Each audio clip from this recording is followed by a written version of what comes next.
Thank you so much for sharing what Martine shared last. I like to get what other people, what's coming through others, and kind of get a feeling for what's going on when I'm not here, what you've been, the food for the soul that you've been feasting on, like that is at a banquet table that someone's providing, and then I get to be fed as well. And also because I'm a traveling minister and I'm at different places, I realize that sometimes what I might bring will be similar to what someone else has brought, maybe even recently, and I'm going to call that just divine order. But for some reason, we need to hear that again. We need to have that deepened again.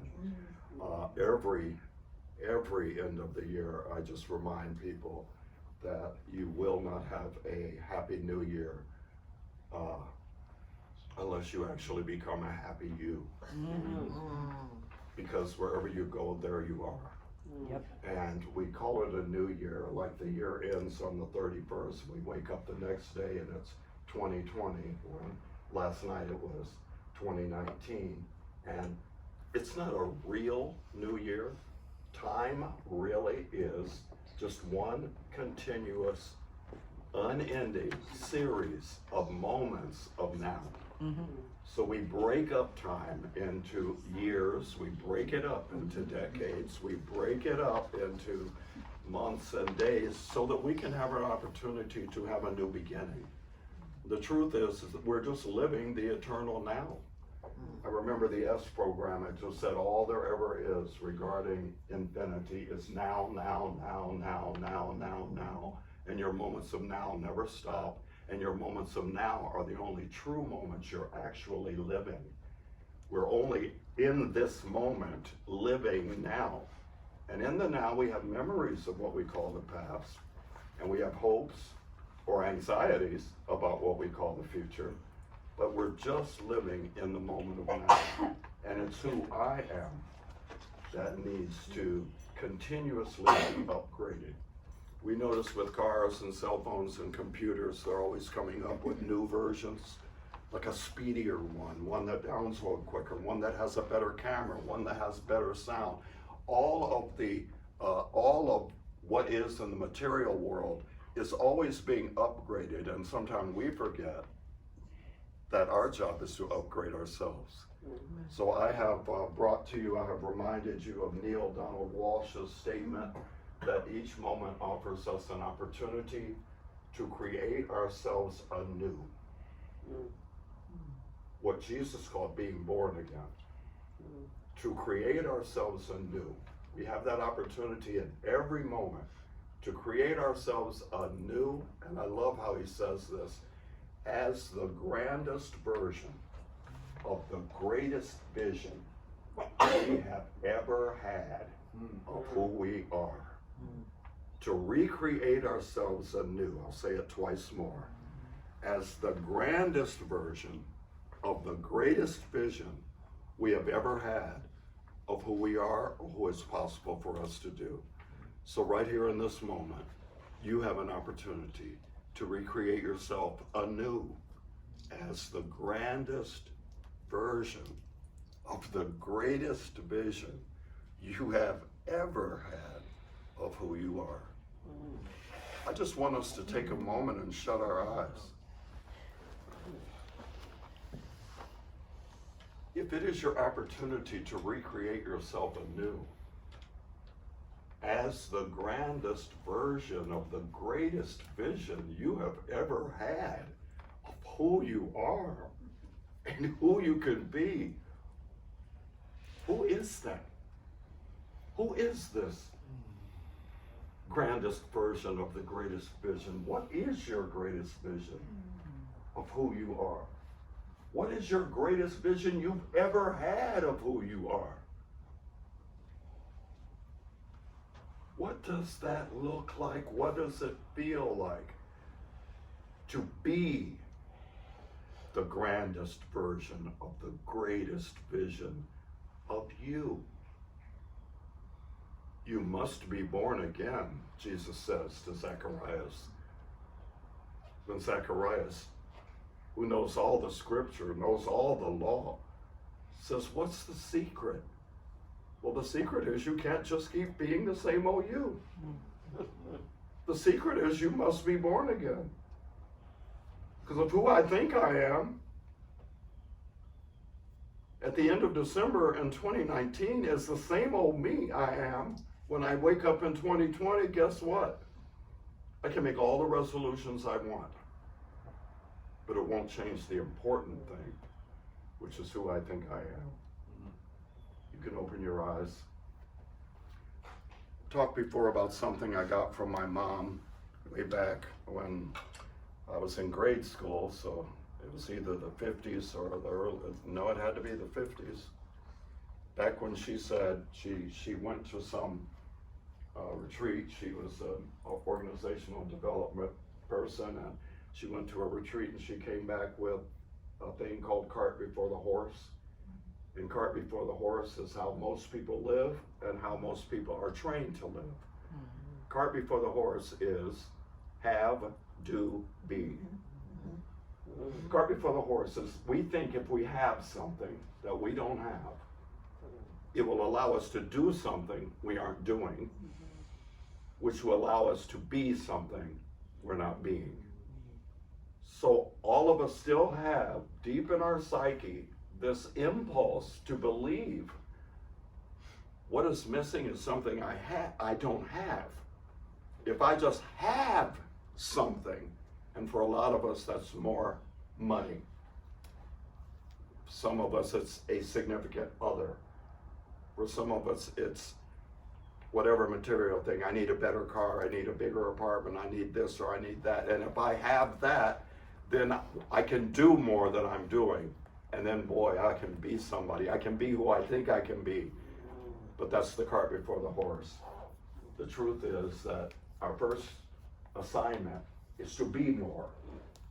If you be a grander version of the greatest vision you've ever had, you will automatically do something different, and you will automatically have something that you desire, which is why the scripture says, and you reminded us of it when you threw Martine, which is seek you first, the kingdom, queendom, lorddom, alldom of God. And then all the stuff will be added. All these things will be added. So many people want more trinkets, want more things, thinking things can make you happy. Take it from me. I've lived all kinds of different levels of prosperity and lack of prosperity in my life.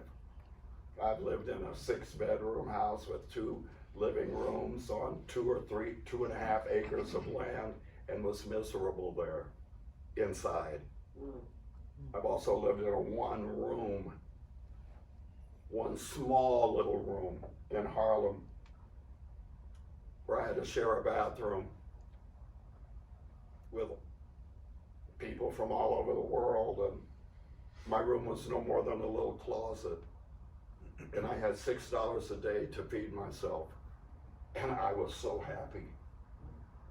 It's not about what you have in the material world. It's about who you are. Who are you? And are you satisfied being who you are? Because you're not stuck being who you are.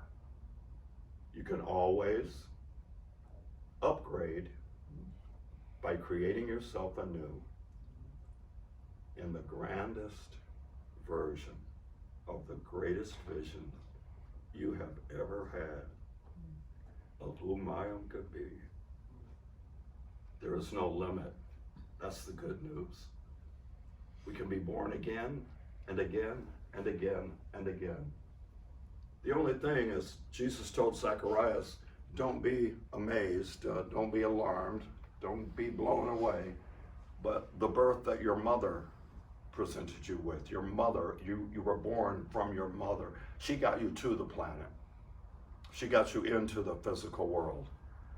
But it is your job to get you out of bondage in the physical world. Your mom can't give you your rebirth. She got you here. And your job is to get you wherever you want to go while you're here, which Jesus calls heaven on earth. Your job, your responsibility, your great opportunity is to be the happiness, the joy, the peace, the plenty, the love, the compassion that you are seeking.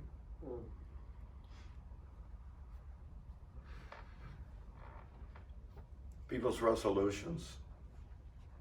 I listen a lot at the end of the year. I'm in a lot of little circles and people are asking, so what are your New Year's resolutions? And I just notice constantly that almost everyone's resolutions are about having and doing.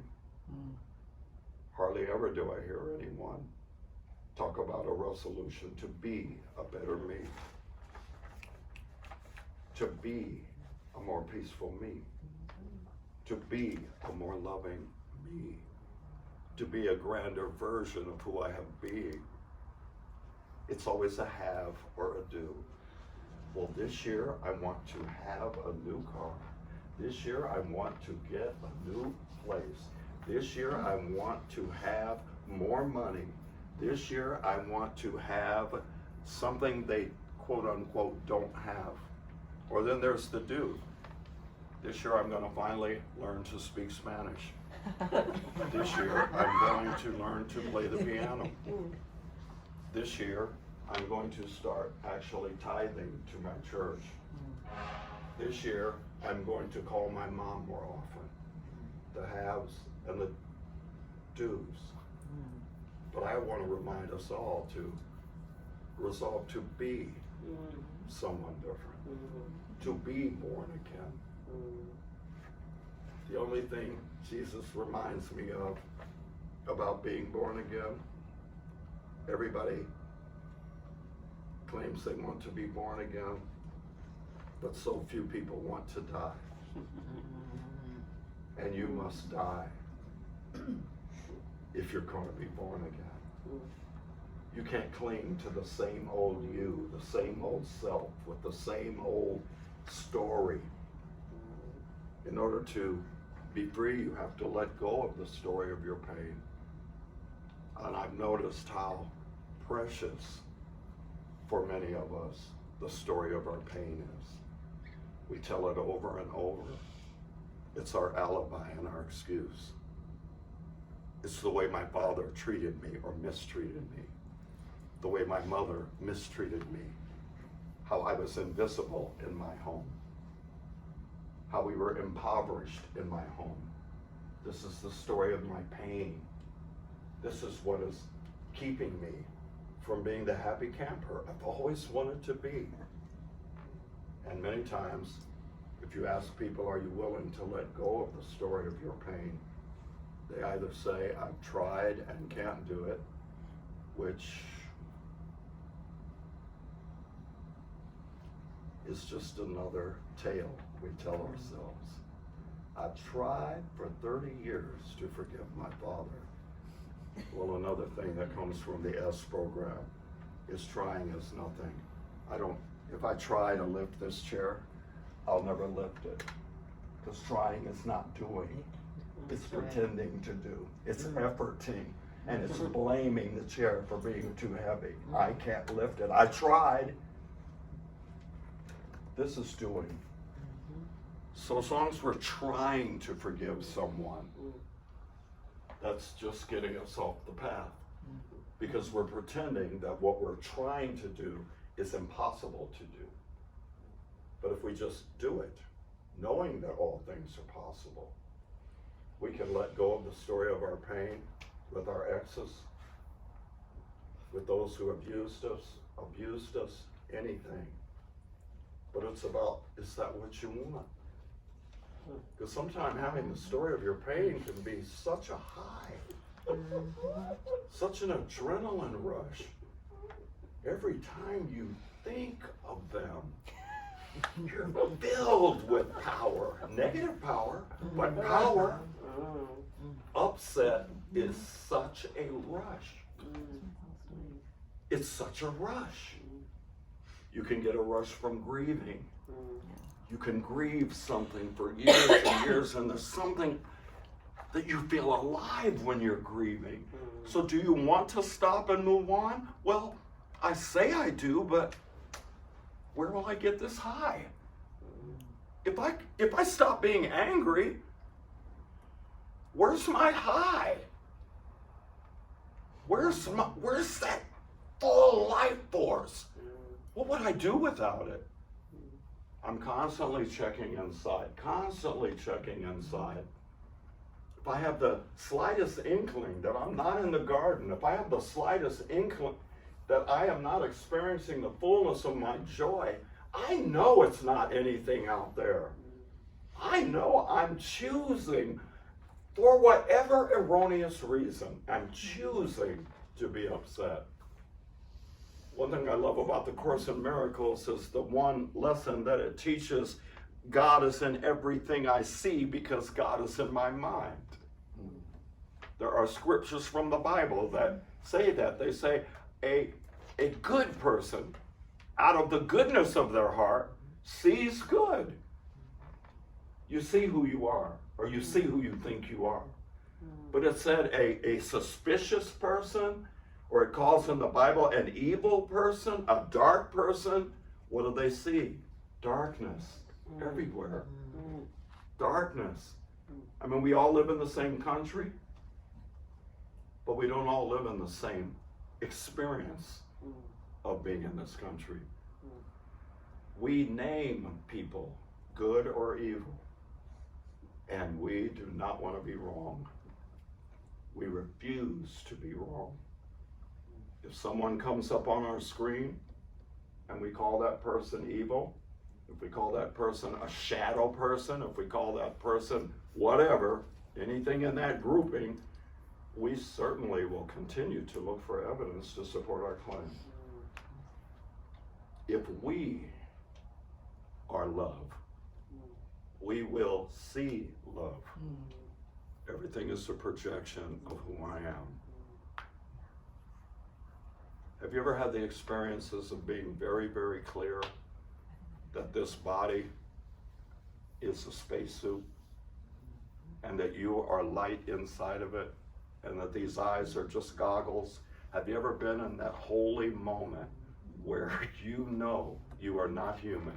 You know you're just here for a visit, to do a little bit of work and have a little bit of fun before you go home, before you go back to the stars where you truly live.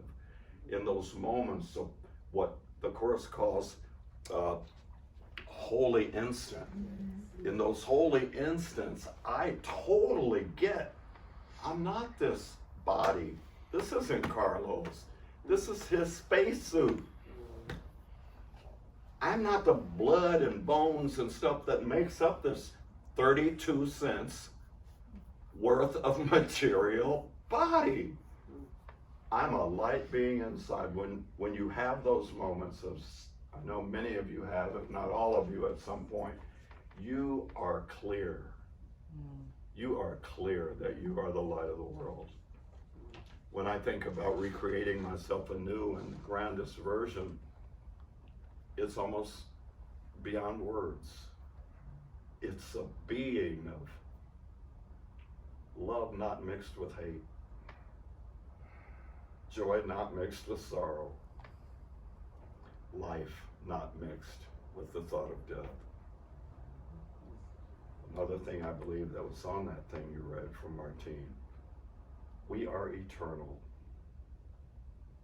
We are forever. We are spirit. And we are limitless in power. And we are limitless in peace. Think that to yourself. I am limitless in power. I am limitless in peace. Wouldn't it be awesome just to be that? To be the power that you are? To be the peace that you are? Those two things are put together because when you know you're powerful, you are at peace. And when you are at peace, you know you're powerful.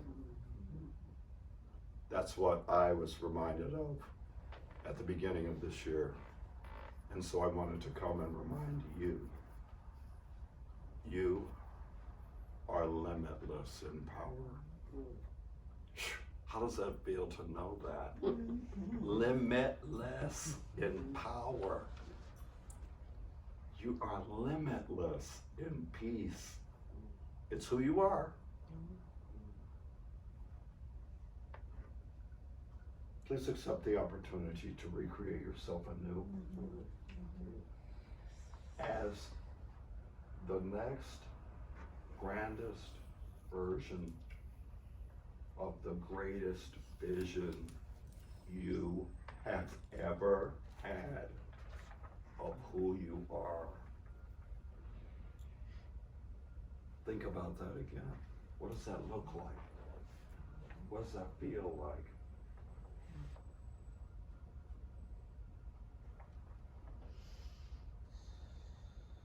And once you're there, there's more. It's never ending, the possibilities for you to keep being more. More power, more peace, more of who you were created to be. If you want to be born again, you've got to die. You got to let go of the old Carlos with his old stories, how he was molested when he was a kid, and how he was hurt, and how this happened to him and that happened. You got to just give it up and say, oh, I'm not him.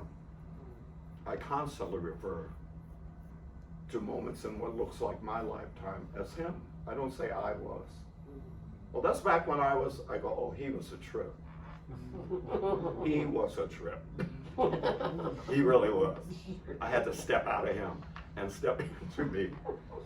And then many times I've had to step out of who I was then and into more. An invitation to be a new you in a new decade and a new year. Thank you for your listening. Thank you.